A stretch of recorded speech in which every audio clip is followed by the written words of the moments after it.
Hello student, আজকে আমি শুরু করব সপ্তম শ্রেণীর প্রথম অধ্যায় বিশেষ করে 1.1। তোমরা 6-এ খুব ভালো রেজাল্ট করেছো হয়তো, আর তোমরা 6-এর সব অঙ্ক মোটামুটি শিখে গেছো। তাহলে এইটা হচ্ছে পূর্বপাঠের পুনরালোচনা।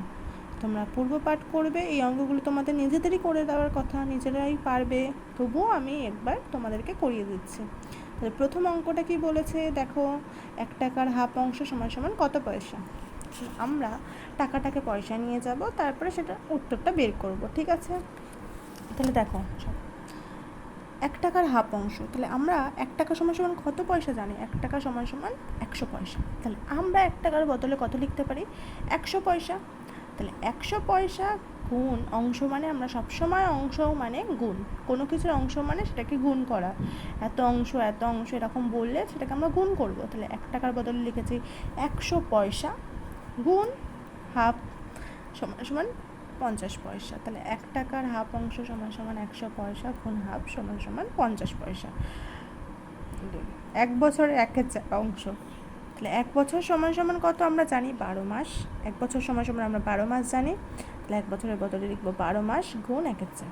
তাহলে 4 দিয়ে 12কে কাটলে 3, তাহলে আমরা উত্তর কী পেলাম? 3 মাস। তারপরে বলেছে 4 টাকার 5/8 অংশ সমান সমান কত টাকা কত পয়সা। তাহলে 4 টাকা, 1 টাকা সমান সমান আমরা কত পেয়েছিলাম একটু আগে? 100 পয়সা। তাহলে 4 টাকা সমান সমান 400 পয়সা।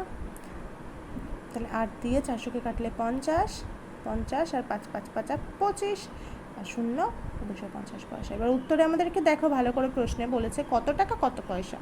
তাহলে আমরা এটাকে টাকা পয়সায় কনভার্ট করলে আমরা 100 দিয়ে ভাগ করবো আবার, তাহলে কত বেরোবে? 2 টাকা 50 পয়সা। একই রকমভাবে 2 কিলোগ্রামের 1/5 অংশ, তাহলে 2 কিলোগ্রামটাকে আমরা যদি গ্রামে নিয়ে যাই, তাহলে 1 কিলোগ্রাম সমান সমান 1000, তাহলে 2 কিলোগ্রাম সমান সমান 2000। তো 2000 গুণ 1/5, 5 দিয়ে 2000কে কাটলে 400, তাহলে আমরা কত উত্তর পেলাম? 400 গ্রাম। তারপর অঙ্কটা কি বলেছে দেখো, 5 লিটার সমান সমান 2 ডেসিলিটার এর হাফ অংশ। তাহলে 5 লিটার 2 ডেসিলিটার মানে আমরা কত কি জানি? 5 লিটার 2 ডেসিলিটার মানে হচ্ছে 52 ডেসিলিটার। তাহলে 52 ডেসিলিটার গুণ হাফ অংশ, তাহলে সমান সমান 52কে 2 দিয়ে কাটলে 26, তাহলে 26 ডেসিলিটার। এবার সেটাকে উত্তরে কি বলেছে দেখো, 2 লিটার কত ডেসিলিটারে নিয়ে যেতে। তাহলে আমরা 26 ডেসিলিটার মানে কত পাবো? 2 লিটার 6 ডেসিলিটার। একই রকমভাবে 7 নম্বর অঙ্কটা দেখো কি বলেছে, 6 নম্বর অঙ্কটা দেখো কি বলেছে, একটি সংখ্যার 1/3 অংশের সঙ্গে 20 যোগ করলে 35 হয়, সংখ্যাটি কত হবে? এরকম যখন তোমরা অঙ্ক দেখবে, তোমরা 6-এ এই ধরনের অঙ্ক খুব কম করেছো, এই ধরনের অঙ্কগুলো তোমরা শিখে রাখো, আজকে আমি তোমাদেরকে বলে দিচ্ছি। যখনই বলবে একটি সংখ্যার 1/3 অংশের সঙ্গে 20 যোগ করলে কত হয়, বা একটি সংখ্যার 5 গুণের সাথে 20 যোগ করলে কত হয়, এরকম যখন একটি সংখ্যা বা কোনো সংখ্যা এই ধরনের জিনিসগুলো বলে দেবে, তাহলে তোমরা সেই সংখ্যাটাকে কিছু একটা ধরে নেবে, XYZ ABCD যা হোক ধরে নেবে, তাহলে তোমাদের অঙ্কটা করতে সুবিধা। এই অঙ্কটা ভালো করে দেখো আমি কীভাবে বলছি, তাহলে তোমরা পরের কয়েকটা অঙ্ক নিজেরাই করতে পারবে। তাহলে একটি সংখ্যা ধরে নিই আমি, সংখ্যাটি এক্স, তো সংখ্যাটি এক্স ধরে নিয়েছি। কী বলেছে? সংখ্যাটির 1/3 অংশ, তাহলে সংখ্যাটার সাথে 1/3 গুণ করলাম, তার সাথে কত যোগ করতে বলেছে? সংখ্যাটির 1/3 অংশের সাথে 20 যোগ করব, তাহলে সংখ্যাটি তার 1/3 অংশ যোগ 20 করলে আমরা কত পাবো? 35, তাহলে সমান সমান 35। তাহলে আমরা কি পেলাম? সংখ্যাটির 1/3 অংশ যোগ 20 করলে আমরা পাবো 35। এটা হচ্ছে সমাধান। এইভাবে আমরা সমাধানগুলো করব, ঠিক আছে? তাহলে এক্সের সাথে 1/3 গুণ করব যোগ 20 = 35। সমাধান করার নিয়ম হচ্ছে সমান সমান কোনো কিছু সমান সমানের ওপারে বা এপারে আসলে সেইটার চিহ্নটা উল্টে যায়, তাহলে যোগ হলে বিয়োগ হয়, গুণ হলে ভাগ হয়, এমন হয়ে যায়, ঠিক আছে? তাহলে আমরা 20টাকে সংখ্যা 35-এ এখানে যোগ আকারে আছে, তাহলে এপারে যদি আমরা নিয়ে যাই 20টাকে, তাহলে সেটা কী হয়ে যাবে? বিয়োগ। তাহলে সংখ্যাটা এটা যেমন আছে তেমন থাকলো, এক্স গুণ 1/3 সমান সমান এই 20টা 35-এর ওপারে নিয়ে গেছে, তাই 35 বিয়োগ 20 সমান সমান 15, ঠিক আছে? এবার 15 বেরিয়েছে, তাহলে এক্স গুণ 1/3 15। এবার এই 1/3টাকে আমরা এই পাশে নিয়ে যাব, তাহলে কী বলে উল্টে যাবে, তাহলে এক্স এদিকে পড়ে রইলো, 1/3টা এদিকে চলে গেলে উল্টে গেলে হবে 3/1 সমান সমান 3 5 15 45 45। বুঝতে পেরেছো অঙ্কটা? ভালো করেই অঙ্কটা একটু দেখবে কি বললাম, ঠিক আছে? এই ধরনের অঙ্ক অনেক দিয়েছে তোমাদের 1.1-এ, তোমাদের করতে সুবিধা হবে।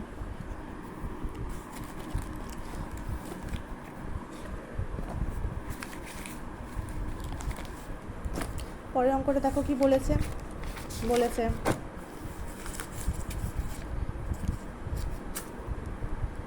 হিসাব করে দেখি 5-এর সাথে 2 গুণের সঙ্গে কত যোগ করলে 3 পাবো। তাহলে কি বলেছে, 5-এর সাথে 2 গুণ তার সাথে কত যোগ করলে 3 পাবো। তাহলে কত জায়গাটা আমরা কি বসাবো, সংখ্যাটি এক্স বসাবো। তাহলে 5-এর 7 গুণ 2 যোগ x সমান 3। ঠিক আছে, তাহলে 5-এর সাথে 2 গুণ করলে ওপর গুণ করলে 5 দুগুণে 10, 2-এর নিচে কিছু নেই মানে ভেবে নেবো 1 আছে, তাহলে 7-একে 7, তাহলে 10-এর 1 যোগ x সমান 3। এবার আমি কি বলেছি, সংখ্যাগুলো এইদিকে নিয়ে যাবো, এক্সটাকে সবসময় এদিকেই রেখে দেবো, এক্সটা সবসময় বাদিকে থাকবে, সংখ্যাগুলো সবসময় এদিকে আমরা নিয়ে আসার চেষ্টা করব। তাহলে 10-এর 7কে যদি আমি এপাশে আসি, সেটা যোগ আকারে আছে, এদিকে আসলে কী হয়ে যাবে, বিয়োগ। তাহলে 3 বিয়োগ 10-এর 7। এবার এটাকে ক্যালকুলেশন নিজেরা করতে পারবে, 6-এ শিখেছো নিশ্চয়ই, এটা আমার বলে দিতে হবে না। লসাগু এখানে কিছু নেই মানে 7 হয়েছে, 3 7 21 বিয়োগ 10, 11/7। যেহেতু বড় সংখ্যাটা উপরে আছে তাই আমরা ভাগ করলাম, পূর্ণ সংখ্যায় নিলাম 1/4। তাহলে উত্তর সংখ্যাটা কি, 1/4। 8 নম্বর অঙ্কটা দেখো, 5-এর 7-এর সঙ্গে কত গুণ করলে 4 পাবো। তাহলে 5-এর 7 এর সাথে কত গুণ করলে 4, তাহলে ধরে দিন সংখ্যাটা 4 এক্স। তাহলে 5-এর 7 গুণ x সমান 4। এবার এটা যদি গুণ আকারে আছে, এপাশে গেলে উল্টে যাবে, তাহলে 4 গুণ 5-এর 7টা উল্টে গিয়ে হয়ে যাবে 7-এর 5, কত এলো 28/5। একই রকমভাবে উপরে বড় সংখ্যা আছে বলে ভাগ করে নেবো, তাহলে উত্তর কত এলো, 5×3=5। 9 নম্বর অঙ্কটা দেখো, বলেছে 2/3 4/5 ও 2/3 গুণ 4/5। এটা কিন্তু তোমরা ভেবো না ভুল করেও, যেটা 4টে অঙ্ক আছে, এটা আছে 3টে অঙ্ক, একটা দুটো আর এই অঙ্কটা হচ্ছে পুরোটা মিলে একটা, তাহলে 1 2 আর এটা 3টে অঙ্ক। এবারে এটাকে আমরা ছোট করে নেব, কেমনভাবে, তাহলে 2-এর 3 4-এর 5 ও এটা যেহেতু একটা বড় দিয়েছে, তাহলে আমরা এটা গুণ করে নিই, 4 2 8 3 5 15, তাহলে আমরা 3টে সংখ্যা পেলাম, 2-এর 3 4-এর 5 8-এর 15। এবারে সবসময় মনে রাখবে, ছোটো থেকে বড় করার নিয়ম তোমরা তো শিখেছো, কী করতে হয়, নিচের সংখ্যাগুলোকে লসাগু বের করতে হয়, বেশি বের করে সব কটাকে সমান করতে হয়, তাই তো। তাহলে দেখো, তাহলে 2-এর 3 4-এর 5 আর 8-এর 15, এবার নিচে কী আছে, 3 5 15, এই তিনটের আমরা লসাগু বের করলাম। লসাগু বের করে আমাদের কত এসছে, 3 গুণ 5 গুণ 1 গুণ 1 গুণ 1, লসাগু আমাদের কত এলো 15। তাহলে আমরা সব কটা নিচে 15 লিখলাম। এবার 3-এর সাথে কত গুণ করলে 15 হয়, 5, তাহলে 5 2 10। 5-এর সাথে কত গুণ করলে 15 হয়, 3, তাহলে 4-এর সাথেও 3 গুণ করবো, 3 4 12। 15-এর সাথে কত গুণ করলে 15 হয়, 1, তাহলে 8-এর সাথেও 1 গুণ করবো, 8। এবার দেখো নিচে সব কটা একই চলে এসছে, এখানেও 15, এখানেও 15, এখানেও 15। এবার উপরেগুলো আমরা দেখবো কোনটা ছোটো, তাহলে ছোটো কোনটা, 10 12 8, এই তিনটের মধ্যে ছোটো কোনটা, তাহলে আমরা দেখতে পাচ্ছি 8টা হচ্ছে ছোটো। তাহলে আমাদের উত্তর কী হলো, সবচেয়ে ছোটো 8/15। কিন্তু আমাদের 8/15 লিখলে হবে না, আমাদেরকে প্রশ্নে যেটা আছে সেটাই লিখতে হবে। তাহলে প্রশ্নে 8/15 বদলে কী ছিল, 2-এর 3 গুণ 4-এর 5, তাহলে আমাদেরকে লিখতে হবে এটাই ছোটো। তো 10 অঙ্কটা দেখো, এই তিনটে সংখ্যা একই রকম দিয়েছে, এটা সমান, শুধু বলেছে এটা ছোট, সবচেয়ে ছোট, এটা সবচেয়ে বড়। এই অঙ্কটা আমি তোমাদেরকে করে দিয়েছি, কিন্তু তোমরা এটা নিজেরাই প্র্যাকটিস করবে, তোমরা নিজেরা করবে, দেখবে আমার সাথে উত্তরের সাথে তোমাদের মিলছে নাকি। তোমরা কিন্তু আমার অঙ্কটা দেখবে না, তোমরা আমার অঙ্কটা দেখবে না, আমি করে দিয়েছি, তোমরা নিজেরাই চেষ্টা করবে, চেষ্টা করে দেখবে তোমরা পারছো কি পারছো না। ঠিক আছে, দেখে নাও একবার, আমার অঙ্কটা আমি করে দিয়েছি, কিন্তু তোমরা এটাকে বন্ধ করেই করবে, করে মিলিয়ে নেবে উত্তরের সাথে। 11 নম্বর অঙ্কটা কী বলেছে দেখো, বলেছে একটি সংখ্যা 4 গুণ ওই সংখ্যার অর্ধেক যোগ করলে সংখ্যাটি এত হয়, সংখ্যাটি কত। এইরকম অঙ্ক অনেক কটা দিয়েছে, নিজে করিতে এরকম অঙ্ক অনেক কটা দিয়েছে। তাহলে একটি সংখ্যা বা কোনো সংখ্যা বা যে কোনো সংখ্যা এই ধরনের বললে কি বলেছে, এক্স ধরে নেবো। তাহলে বলেছে ধরি সংখ্যাটি এক্স, এই সংখ্যাটা 4 গুণ মানে কি, 4-এর সাথে এক্স গুণ করা 4x। সংখ্যাটা অর্ধেক মানে কি, কোনো সংখ্যার অর্ধেক মানে 2 দিয়ে ভাগ করা সংখ্যাটাকে, বা হাফ দিয়ে গুণ করা, তাই তো। তাহলে এক্স তারপরে হাফ গুণ করলে x/2, এই দুটোকে যোগ করলে কত হবে বলেছে, 1/2, তাই তো। তাহলে এটাকে আমরা লসাগু করি, এটা নিচে কিছু নেই মানে 1 আছে, 2 আর 1 লসাগু 2, তাহলে 4 2 8, 8x + x = 5/3। 8 আর এখানে কিছু নেই মানে 1 আছে, তাহলে 8 আর 1 9, 9x = 5/3। এবার আমরা কি বলেছি, এক্সের মান বের করতে হবে, তাহলে এই 9/2টাকে এ পাশে নিয়ে যেতে হবে, তাহলে 5/3 গুণ, উল্টে গেলে কী হবে, 9/2টা 2/9, 5 দুগুণে 10, 3 নং 27, 10/27। এবার ওপরে যদি ছোটো সংখ্যা তাহলে আর আমাদের কিছু করার দরকার নেই, এটাই হয়ে যাবে উত্তর। তাহলে সংখ্যাটা কি 10/27।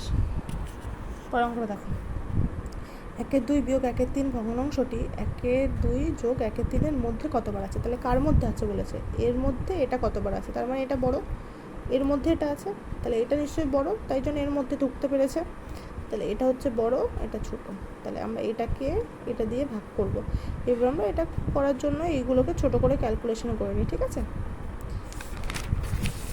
তাহলে দেখো 1/2 বিয়োগ 1/3, তাহলে এটাকে ছোটো করে ক্যালকুলেশন করে নিলে এটা লসাগু 6, তাহলে এখানে 3 বিয়োগ 2 1/6, এটাও লসাগু একই রকমভাবে 6, আর যোগ আছে তাই 3 যোগ 2 = 5। এগুলো তো তোমরা শিখেছো আগে, তাহলে আমার আবার বলে দেওয়ার তো দরকার নেই, নতুন করে শিখছো, তোমরা শিখেছো খুব ভালো করে এই ধরনের ভগ্নাংশের যোগ বিয়োগ গুণ ভাগ। তাহলে 1/6 বা আর 5/6, তাহলে কোনটার মধ্যে কোনটা বলেছিল বড়, এটার মধ্যে এটা, তাহলে এটা বড় বলেছিলাম, তাহলে 5/6 মধ্যে 1/6। যখন এই ধরনের অঙ্ক বলবে কোনটা এটার মধ্যে এটা কতবার আছে, এটার মধ্যে এটা কতবার, বা 10-এর মধ্যে 5 কতবার, 15-এর মধ্যে 5 কতবার, তাহলে আমরা কি করব, বড়টা দিয়ে ছোটটাকে ভাগ করব, বড়টা দিয়ে ছোটটাকে ভাগ করব, যার মধ্যে বলবে সেটা বড়। তাহলে 5/6 ভাগ 1/6, তাহলে এটা তোমরা জানো ভগ্নাংশের ভাগ কী হয়, 5/6 ভগ্নাংশের ভাগে কেটে গুণ হয়ে উল্টে যায়, তাহলে এটা 1/6টা উঠে গেল 6 রাখ, 6 কেটে গেল 5 বার, তাহলে কতবার আছে 5 বার হয়ে গেল। নিচে করি 1.1, পরের দিন আমরা করব নিচে করি 1.2।